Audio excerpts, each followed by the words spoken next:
Hey everybody, Mr. Quick here. Today we're going to look at Eureka Math / Engage New York Math, Module 3, Lesson 1, Positive and Negative Numbers on the Number Line, Opposite Direction and Negative Value.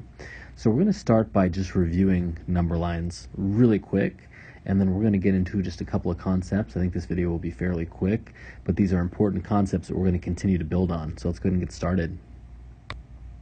Okay, what you have now in front of you is a number line. I'm going to label that because where do number lines start? Well, they start at 0, or that's at least the key focal point, right? So if we start at 0, and I jumped here, went from 0 to this spot, what would fill in this spot? Well, we have 1, 2, 3, and 4. I went from 0 to 4. This is considered a positive number, right? And of course we could look here, 5, 6, and then the numbers would keep going in this direction. That's as much room as we have on a number line. So, starting position is 0 here. The last number that we see on this number line is 6, but that doesn't mean it's the last number, period. Obviously, it's just the last one that we drew. And as we move to the right, you'll notice that the numbers increase. Okay, that's important. If we looked at the numbers going to the left, the numbers decrease in value. So if we started at 6 and we went to the left, 4 spots, we would end up with 2, a value that is obviously 4 less than 6. Here we have a number line that instead of going horizontally is going vertically, so it's going up and down. Same exact number line, right? Except it's, instead of going side to side, it's going up and down. We start at 0. As we go up, we go 1, 2, 3, 4, 5. I guess it's not the exact same because the other one went to 6, but you get the idea. As the numbers here go up, they increase in value. So the farther up you go, the higher the numbers go. As the numbers go down, if we start at 5 and we jump down here to 1, we went from 5 to 1, the numbers decrease in value, which means they are worth less. So those are just a few number line basics. Let's go ahead and jump into today's lesson. All right, as we draw our number line, this is obviously just my own little artwork here, but we're going to start talking about positive and negative numbers. So instead of starting at 0, we're going to put 0, at least on this number line, smack dab in the middle.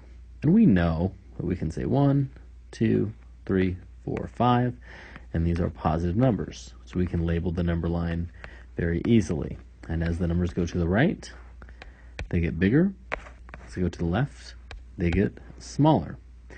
Now, what I want to point out is that the number line doesn't just start and end at 0.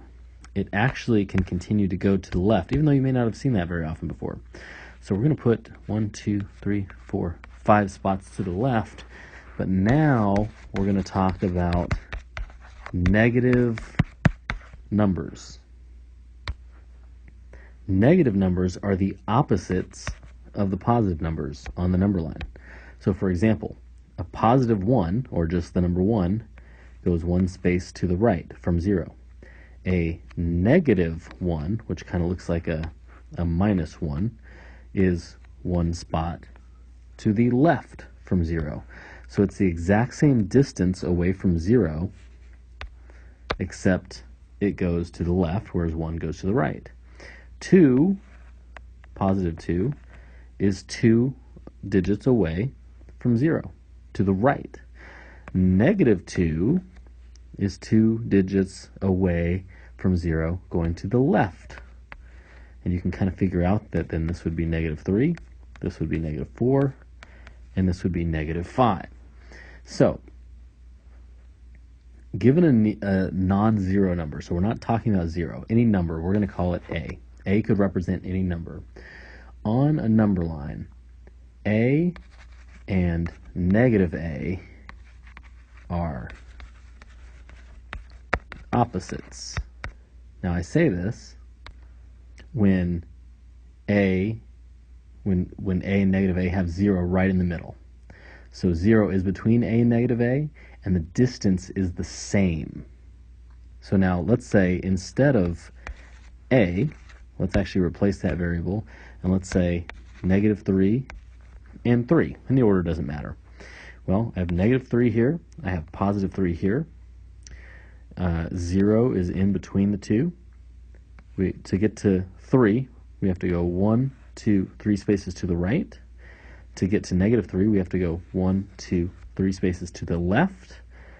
So here we went 3 spaces, here we went negative 3 spaces, but the number of jumps we made are the same. So negative 3 and positive 3 are opposites. One of the big key things to remember when we look at negative numbers and positive numbers is that the patterns we talked about earlier are still true no matter what. So as the numbers go to the right, they get bigger.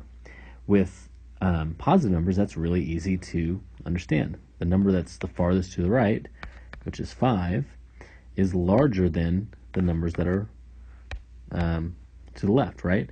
So 5 is larger than 1 because 5 is farther to the right. Now, where that could be a little bit confusing, where I could think it could be a little bit confusing, 5 is greater than 1. But if we still say, no, even though these are opposites and they're negative numbers, as you go to the right, the numbers get larger. As you go to the left, they get smaller. So over here, negative 5 is to the left of negative 1. So these numbers are getting smaller. Negative 1 is to the right of negative 5. So negative 1 is actually larger than negative 5. And the reason I say that could be a little bit confusing is because you say, well, 5 is larger than 1, but negative 5 is less than or smaller than negative 1. And here's the way I look at it. When I think of negative numbers, I always like to try to think of things in terms of real life situations. And so when I think of negative numbers, or a lot of times when I think of decimals or any kind of numbers, I think of money, because that's something that we all use. It's kind of a common language that we have. And I just think if you are negative $1 in debt, that means you owe someone $1.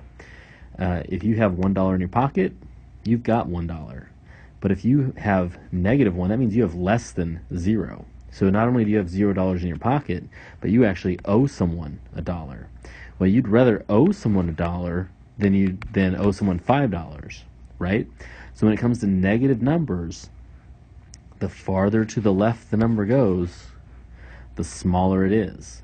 The farther to the right it goes, the larger it is. It's the exact same rule as positive numbers, but it can just look a little bit confusing because the larger number is 1 and not 5, because it's negative 1 and negative 5.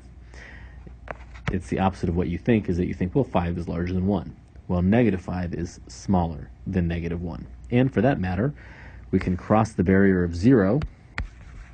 Make a little space here. We can cross that barrier and say that negative 5, since the numbers get larger as they go to the right, is less than 3, or less than 5, or less than 1, or less than any of these numbers. For that matter, negative 5 is less than 0, right? If you have 0, you have no money. If you have negative 5, it means you don't have any money and you owe someone $5, right? So these are just some initial concepts that I wanted to talk about in relation to positive, negative numbers, numbers that are opposite on the number line. Also keeping in mind that number line, we can do the same thing. 1, 2, 3, 4, negative 1, negative 2, negative 3, negative 4. If you want to go horizontal instead of vertical, right? Or I should say vertical instead of horizontal. You want to go up and down. Well, as you go up, the numbers get bigger. As you go down, the numbers get smaller, and that stays the same.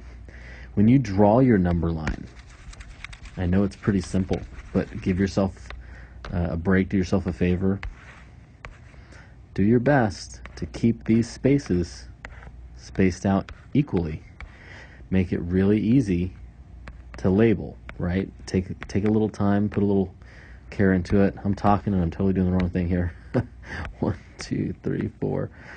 But again, it doesn't have to be perfect, but something like this is a lot more accurate than if you said something like this, and you have 0, 1, 2, 3, 4, 5, and then you have -1, -2, because then it looks like, hey, -2 is really far away from 0, about as far as +5, and it's not the truth. They should be equal amount of space away from 0. -2 and +2, they should be equal amount of space away from the opposite number. So the opposite of -2 is 2. The opposite of 2 is -2. All right, I'm going to stop there, and every time I say that I think this will be pretty quick, I use a lot of time, so thank you for watching, and we're going to talk more about this in class. See you then.